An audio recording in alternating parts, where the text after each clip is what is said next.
नमस्कार, मैं हूं ज्योति प्रकाश रंगा और आप देखना शुरू कर चुके हैं मेरा YouTube चैनल ज्योति रंगा लाइव। ज्योति रंगा लाइव मेरे YouTube चैनल पर मैं दिखाता हूं बीकानेर संभाग की RM न्यूज़ की तमाम खबरें। RM न्यूज़ देखने के लिए मेरे YouTube चैनल को आप ज़्यादा से ज़्यादा सब्सक्राइब कीजिए, इसको शेयर कीजिए और अपने सुझाव भी दीजिए। तो आइए डाल लेते हैं दिन भर बीकानेर संभाग में क्या कहा खास। बिजली विभाग की विजिलेंस टीम के साथ में अभद्रता, कोटगेट थाना इलाके की घटना, हंगामे से माहौल गरमाया।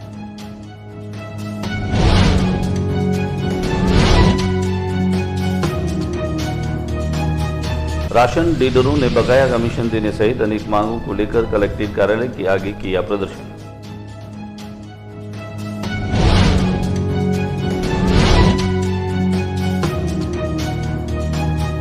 ई गवर्नेंस सोसाइटी की बैठक 15 जुलाई को।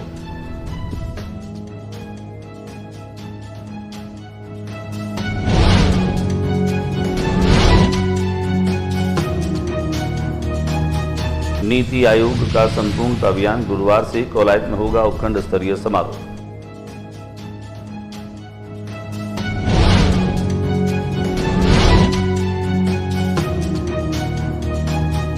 राजस्थान शिक्षक संघ, राष्ट्रीय शिक्षक संघ, राष्ट्रीय की शिक्षा निदेशक से हुई वार्ता, बकाया डीपीसी एवं मध्यशील शिक्षकों के समायोजन हेतु ये निर्देश।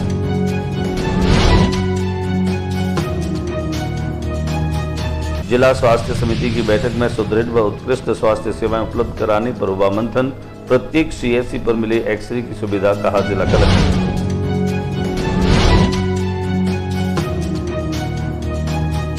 निःशुल्क दवा योजना में 26 महीनों से लगातार पहले स्थान पर बीकानेर, जिला कलेक्टर ने किया सम्मान।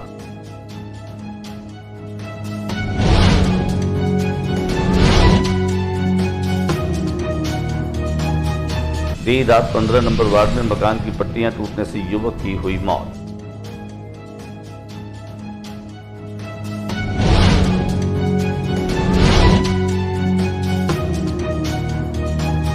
बीकानेर में मानसून का इंतजार खत्म, आज पहुंचेगा मानसून, कल जमाजम होने की संभावना।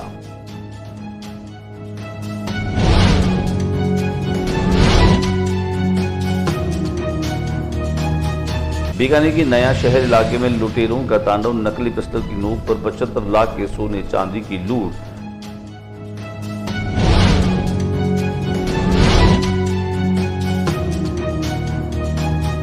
और अब खबरें विस्तार से। कोटगेट थाना क्षेत्र में बिजली विभाग की विजिलेंस टीम के साथ में अभद्रता की गई। मोहल्ला व्यापारियों में विजिलेंस की टीम पहुंची, जैसे ही ये टीम वहां पर पहुंची, वहां निवासियों ने हंगामा शुरू कर दिया।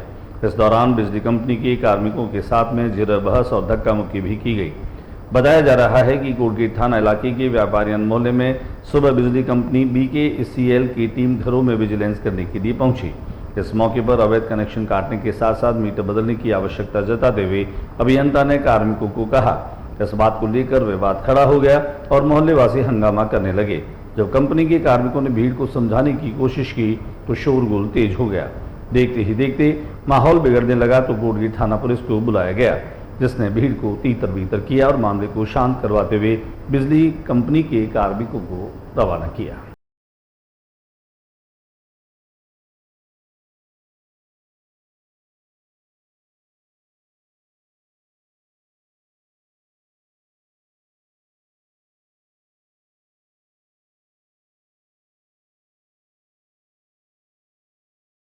राशन डीलरों ने बकाया कमीशन देने की मांग को लेकर के आज कलेक्ट्रेट पर प्रदर्शन किया। राशन डीलरों का बकाया कमीशन देने सहित अनेक मांगों को लेकर राजस्थान राज्य अधिकृत राशन विक्रेता नियोजक संघ के बैनर तले डिपो होल्डर्स ने प्रदर्शन किया। प्रदर्शनकारियों ने बताया कि पूर्ववर्ती सरकार द्वारा 15 अगस्त से आमजन को फूड पैकेट वितरण की योजना शुरू की गई थी, जिसका अक्टूबर तक कमीशन बकाया पड़ा है, जिसे तुरंत दिलवाया जाए। साथ ही उन्होंने ज्ञापन में राशन डीलर की प्रति माह 30,000, सहायक को 8,000 और मानदेय व दुकान किराया 5,000 देने की गुहार लगाई है। मनोज गहलोत सरकार से हमारे निम्न प्रकार की मांगे हैं, जिसकी पूर्ति के लिए हम आज ज्ञापन दे रहे हैं। पूरे प्रदेश भर में तहसील स्तर से लेकर जिला स्तर से लेकर पूरे प्रदेश में देंगे।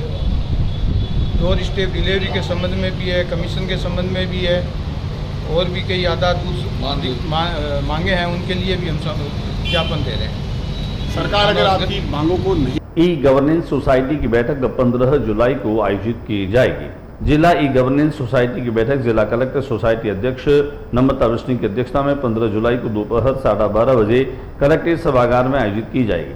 सूचना प्रौद्योगिकी और संचार विभाग संयुक्त निदेशक सत्येंद्र सिंह राठौड़ ने बताया कि बैठक ई जिला गवर्नेंस सोसाइटी की वार्षिक आय व्यय रिपोर्ट एवं विभिन्न ई गवर्नेंस परियोजनाओं के प्रभावी संचालन के संबंध में चर्चा की जाएगी। नीति आयोग का संपूर्णता अभियान गुरुवार से शुरू होगा। कोलायत में होगा उपखंड स्तरीय समारोह। 6 सूचकांकों में 100% लक्ष्य की प्राप्ति के लिए नीति आयोग द्वारा संपूर्णता अभियान चलाया जाएगा। इसकी शुरुआत गुरुवार को कोलायत में आयोजित उपखंड स्तरीय समारोह से होगी। सुबह 10 बजे कोलायत की तहसील कार्यालय प्रांगण में आयोजित होने वाले कार्यक्रम के लिए केंद्रीय कानून मंत्री अर्जुन राम मेघवाल और कोलायत विधायक अंशुमान सिंह भाटी को आमंत्रित किया गया है। वहीं जिला कलेक्टर नम्रता वृष्णि, नीति आयोग के उप सलाहकार मनोज कुमार उपाध्याय सहित विभिन्न जनप्रतिनिधि एवं अधिकारी इस दौरान मौजूद रहेंगे। इनकी तैयारियों को बुधवार को अंतिम रूप दिया जाएगा। शिक्षक संघ राष्ट्रीय ने माध्यमिक शिक्षा निदेशक से मुलाकात की। मुलाकात करने के साथ ही उन्होंने विभिन्न समायोजन प्रस्ताव हेतु निर्देश भी दिए। राजस्थान शिक्षक संघ राष्ट्र के शिष्टमंडल ने शिक्षा निदेशालय स्तर की तात्कालिक लंबित शिक्षक समस्याओं के निस्तारण की मांग को लेकर मंगलवार को जयपुर में संगठन प्रदेश अध्यक्ष रमेश चंद्र पुष्कर के नेतृत्व में माध्यमिक शिक्षा निदेशक आशीष मोदी से मिला एवं ज्ञापन देकर विस्तृत चर्चा की गई। शिष्टमंडल में प्रदेशाध्यक्ष रमेश चंद्र पुष्कर के साथ में महामंत्री महेंद्र लखारा, प्रदेश वरिष्ठ उपाध्यक्ष रवि आचार्य, प्रदेश सभाध्यक्ष संपत सिंह, योगेश शर्मा, डॉक्टर अरुण शर्मा सम्मिलित रहे। प्रदेश वरिष्ठ उपाध्यक्ष रवि आचार्य ने बताया कि शिक्षा निदेशक को दिए ज्ञापन में अवगत कराया गया है कि वर्तमान में विभाग में एमएससीपी एवं एसीपी का सरलीकरण करने, विभाग के जांच अवकाश, बकाया, डीपीसी प्रभाव, नोशनल लाभ के प्रकरणों का निस्तारण करने, माननीय न्यायालय से निर्णीत एक समान प्रकृति के प्रकरणों में सामान्य आदेश जारी करवाने, एसीपी एमएससीपी हेतु एफआर की अनुपलब्धता की स्थिति में संस्था प्रदान सेवा संतोषजनक प्रमाण पत्र के आधार पर स्वीकृत करें। जिला कलेक्टर नम्रता वृष्णि ने जिला स्वास्थ्य समिति की बैठक के दौरान सुदृढ़ उत्कृष्ट स्वास्थ्य सेवाएं उपलब्ध कराने पर जोर दिया। साथ ही साथ उन पर मंथन भी किया गया। प्रत्येक सीएससी पर एक्सरे की सुविधा को सुनिश्चित करने की बात उन्होंने कही। जिले के समस्त सामुदायिक स्वास्थ्य केंद्रों पर एक्सरे सुविधा सुनिश्चित रूप से मिले। यहाँ मशीन नहीं है वहां पर उपलब्ध करवाई जाए और जहाँ रेडियोग्राफर नहीं है यूटीबी आधार पर भर्ती करे। ये कहना था जिला कलेक्टर नम्रता वृष्णि का। वे बुधवार को कलेक्ट्रेट सभागार में जिला स्वास्थ्य समिति की बैठक की अध्यक्षता कर रही थी। उन्होंने स्पष्ट किया कि हर अस्पताल की मेडिकल रिलीफ सोसाइटी की बैठक प्रत्येक माह सुनिश्चित हो और अस्पताल को आवश्यक साधन और मानव संसाधन का उपलब्ध फंड से प्रबंधन करते हुए गुणवत्तापूर्ण स्वास्थ्य सेवाएं आम जन को उपलब्ध करवाई जाए। टीकाकरण सेवा सुदृढ़ करने, बीकानेर शहरी स्तर पर मॉडल टीकाकरण केंद्र स्थापित करने पर भी चर्चा की गई।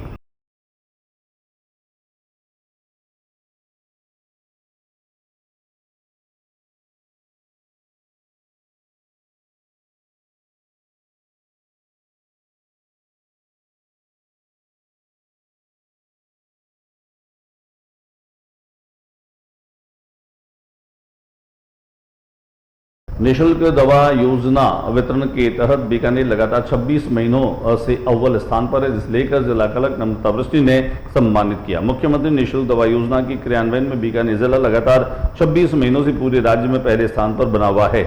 इसके लिए जिला कलेक्टर ने योजना प्रभारी डॉक्टर नवल किशोर गुप्ता व चिकित्सा अधिकारियों को बधाई दी। जिला स्तर पर प्रथम स्थान रहने पर जिला टीबी क्लिनिक प्रभारी डॉक्टर CS मोदी को, दूसरे स्थान पर यूपीएससी फूड के लिए डॉक्टर रेखा रस्तोगी को तथा तीसरे स्थान के लिए CSC नापासर के डॉक्टर दीपक मीणा को शील्ड देकर सम्मानित किया गया। दिखाते हैं आपको इस सम्मान समारोह की कुछ तस्वीरें। बस वो ये मैडम की काम कुछ अलग नहीं करना है, उसको बस मॉनिटर करके करवाना है, करना ही है बस। बाकी लोग ज्यादातर कर नहीं रहे तो करवा लेंगे।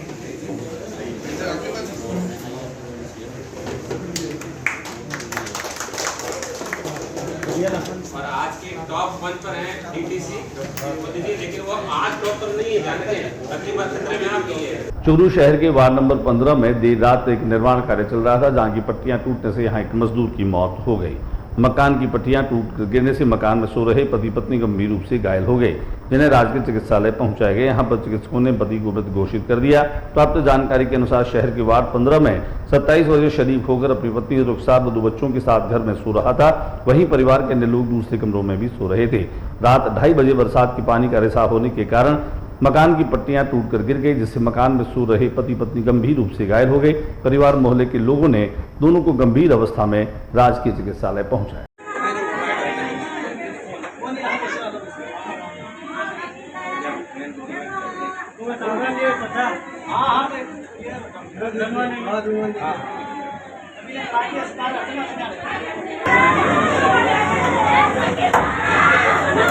बीकानेर में मानसून का इंतजार खत्म हुआ है। 4 जुलाई से अब मानसून आने की भविष्यवाणी मौसम विभाग ने कर रखी है। लगातार गर्मी और लू से जूझ रहे बीकानेर के लोगों को राहत मिलने की उम्मीद है और अब फिर से जो है वो बारिश होने की उम्मीदें लोगों को बंधी है।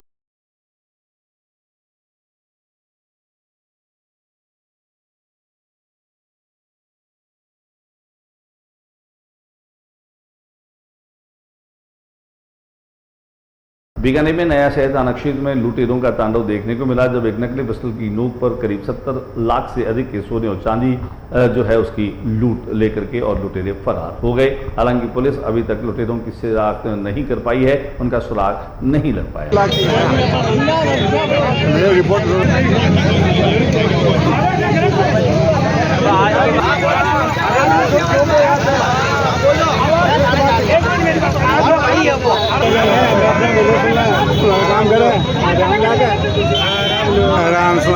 आरएम न्यूज बीकानेर अपने सामाजिक सरोकारों की इस दिशा में आगे बढ़ते हुए 10वीं और 12वीं बोर्ड में 92% से अधिक अंक लाने वाले विद्यार्थियों का सम्मान करेगी। इसके साथ साथ आरएम न्यूज के माध्यम से बीकानेर की राजकीय व निजी सरकारी स्कूलों का भी सम्मान किया जाएगा, जिन्होंने 100% से अधिक परीक्षा परिणाम दिया है।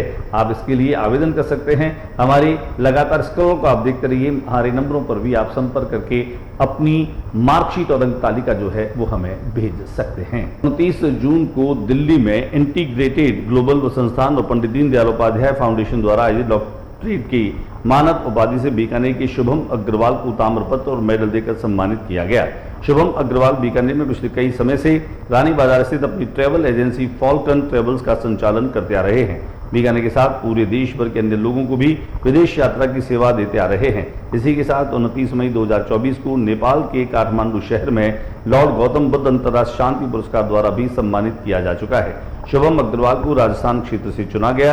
गौतम बुद्ध अंतर्राष्ट्रीय शांति पुरस्कार प्राप्त करना एक बड़ी उपलब्धि है और यह global chamber of commerce, industry और एग्रीकल्चर द्वारा एक प्रतिष्ठित कार्यक्रम जो इंडो नेपाल लीडरशिप कॉन्क्लेव में यह प्रदान किया गया, जहां अग्रवाल को भगवान गौतम बुद्ध और अंतर्राष्ट्रीय शांति पुरस्कार 2024 से भी सम्मानित किया गया।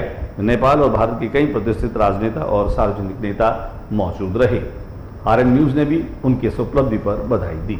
आज के बुलेटिन में बस इतना ही। अगले बुलेटिन में नई गतिविधियों के साथ इस समय इसी चैनल पर फिर मुलाकात होगी। न्यूज रूम से ज्योति रंगा को इजाजत दीजिए और जाते जाते एक बार फिर से मेरा निवेदन होगा, मेरे YouTube चैनल ज्योति रंगा लाइव, इसको आप ज़्यादा से ज़्यादा सब्सक्राइब कीजिए।